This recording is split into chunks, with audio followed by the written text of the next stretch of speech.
제가 입중계를 끝내고 약간의 흥분 상태로 영상을 만들다 보니 조금은 지나치게 리뷰와 첨가를 부른 것이 아닌가 하는 생각이 들었습니다. 그래서 오늘은 차분하게 류현진의 호투에 대해서 이야기해보려고 합니다. 우선 토론토의 에이스에 대해서 이야기해보겠습니다. 로이 할러데이가 2009년 시즌을 마지막으로 토론토를 떠난 뒤 토론토 팬들은 사실상 에이스라고 부를 만한 투수를 보유하지 못했습니다. RA 디키와 벌리가 있었고 그들이 리그 최고 수준까지 올라갔었던 투수는 맞지만 은퇴 전에 토론토에 온 것이지 토론토에서 그들이 보여준 모습만 놓고 봤을 때는 냉정하게 말해서 에이스는 아니었습니다. 리키 로메로, 산체스, 스트로먼과 같은 투수들도 있었지만 이들 역시 토론토 팬들이 다른 팀 팬들에게 자랑스럽게 이야기할 수 있는 수준은 아니었습니다. 만약 역대 최고의 에이스 투수가 누구냐고 물어본다면 많은 토론토 팬들은 데이브 스팁, 팻 핸트겐, 지미 키, 로이 할러데이 중 한 명을 고를 것입니다. 가장 강력한 임팩트를 남겼던 선수는 단 2시즌을 뛰면서 20.1의 비워를 기록한 로저 클레멘스지만 그 20.1이라는 기록 대부분이 약물의 도움을 받은 결과였다는 것이 밝혀졌기에 이제는 더 이상 로저 클레멘스의 이름을 거론하는 사람은 없습니다. If he's going to pitch like Ryu, I'm good with that. You know what I'm saying? So I'll be fine with that. This is Charlie Montoya's favorite pitcher. I know that. Hyun-Jin Ryu had a good start to his ball game tonight. Boy, Ryu is in a groove early tonight. Well, right back at you. Garrett Cole is the Yankees ace. Well, Ryu, no doubt about it. He is their number one, and he's coming at the Yankees tonight. He is their toughest pitcher, no doubt about it. 시즌 첫 승을 거둔 양키스전은 류현진이 토론토 유니폼을 입고 나선 15번째 선발 경기였습니다. 그리고 류현진은 첫 15경기 동안 평균 자책점 2.51을 기록하면서 토론토 역대 3위에 이름을 올리게 됩니다. 로저 클레멘스, 톰 캔디오티, 류현진, 지미키, 구스타보 샤신 순인데요. 로저 클레멘스의 기록을 인정하느냐 마느냐에 따라서는 류현진은 역대 토론토 선발 투수들의 첫 15경기 평균 자책점 순위에서 2위가 될 수도 있습니다. 토론토의 팬들이 에이스에게 요구하는 자질 중 가장 큰 하나는 양키스를 상대로 잘 던지는 것입니다. 로이 할러데이가 토론토 팬들에게 가장 큰 사랑을 받은 이유 중 하나는 그가 양키스를 상대로 최소 30경기 이상 던진 선발 투수 중에 역대 최고의 기록을 보유하고 있기 때문입니다. 로이 할러데이는 양키스를 상대로 36경기에 등판해서 평균 자책점 2.98을 기록했습니다.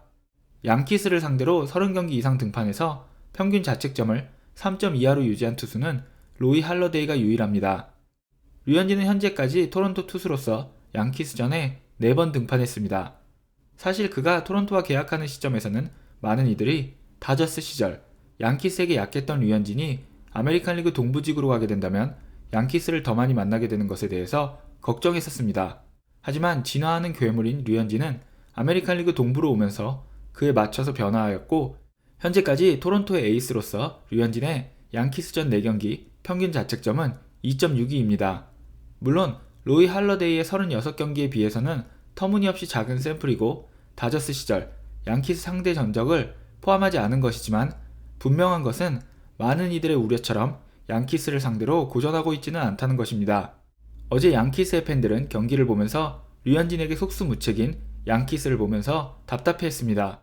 제가 여기 양키스 팬들의 실시간 댓글 몇 개를 가지고 왔습니다. 첫 번째 댓글은 우리 팀이 정말 못하는 것은 사실이지만 류현진이 정말 훌륭한 투수인 것을 잊지 말자고 이야기하고 있습니다. 사실 게리콜이나 디그롬과 같은 투수들을 공략 못해서 고생하는 것이 크게 부끄러운 일은 아닙니다. 두 번째 댓글은 진지하게 물어볼게. 왜 우리가 류현진과 계약을 하지 않은 거지? 그렇게 비싸지도 않고 캐나다 세금을 생각하면 우리가 류현진에게 돈을 덜 줬어도 됐을 텐데 라고 말하고 있습니다. 캐나다에 있는 블루제이스 팬으로서 할만하한이지만 넘어가겠습니다. 다른 양키스 팬이 그 시절 양키스에는 타나카와 팩스턴이 있었다고 설명해주고 있습니다. 이 양키스 팬은 아마도 양키스의 타자들과 스트라이크 존에 대한 불만을 동시에 표하고 있는 것 같습니다. 존 안에 공을 던지지 않아도 7회까지 갈 수 있다. 그리고 존 안으로 던져야 할 이유도 없다 라는 이야기입니다.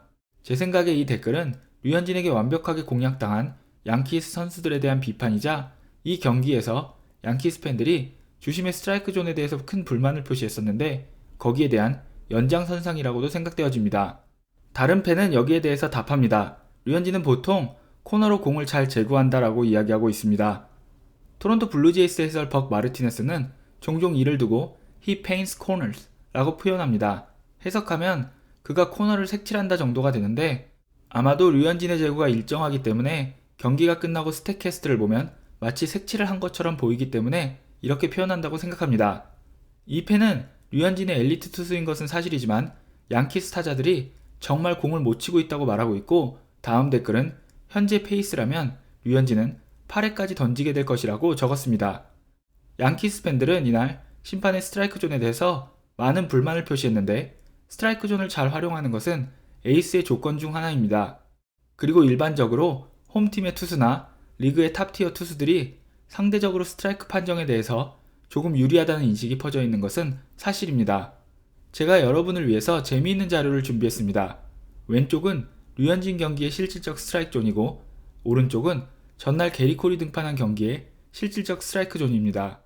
빨간색으로 표시된 영역이 이날 경기에서의 실질적 스트라이크 존입니다.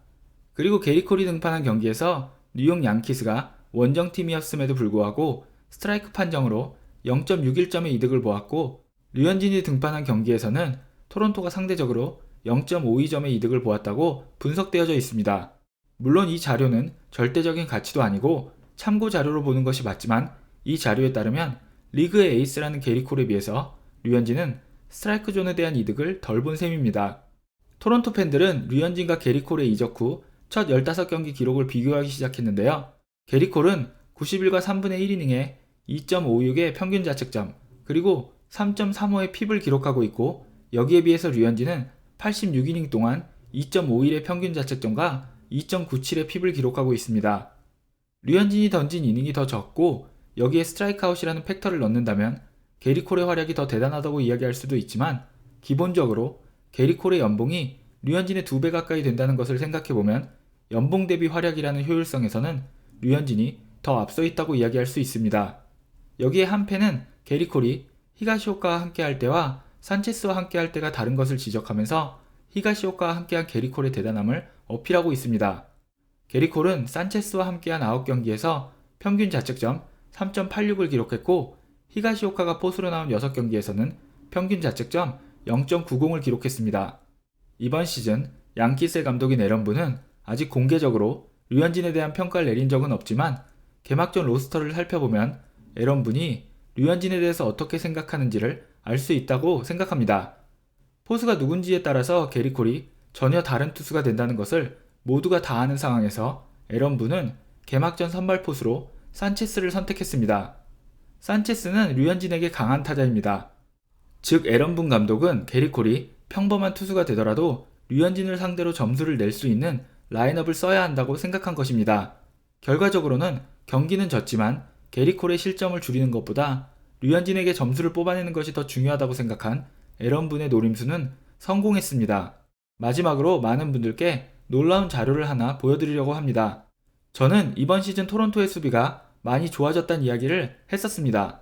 그리고 시즌 초반이기는 하지만 팀별로 12경기를 치른 시점에서 토론토는 다저스와 함께 팀 디펜시브 런 세이브에서 공동 6위에 올라 있습니다. 네, 공동 6위에 올라 있습니다.